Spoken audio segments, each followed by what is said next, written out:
আমার ভাঙা মনটা বুঝার মতো কেউ নেই। আশার আলোটা মুছে গেছে কোথাও।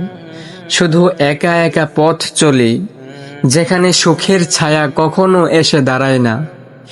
চেষ্টা করলাম সব ভুলে যেতে, কিন্তু স্মৃতিগুলো আমার চোখে কাটা হয়ে বেঁচে থাকে। একাকিত্ব যেন আমার নতুন সঙ্গী হয়ে গেল। প্রতিটা রাত জেগে থাকি, ভেবে যে হয়তো কাল আর ব্যথা থাকবে না। কিন্তু সময় বয়ে যায়, আর আমি একই জায়গায়। জীবনটা এমন এক অধ্যায়, যেখানে কান্নার শব্দ কাউকে স্পর্শ করে না, শুধু শূন্যতা আমার প্রতিদিনের সাথী। কষ্টের অনুভূতি এতটাই গভীর যে কখনো কখনো নিজেকে চিনতে পারি না। কেন যেন মনে হয় আমার অস্তিত্বটাই ভুল।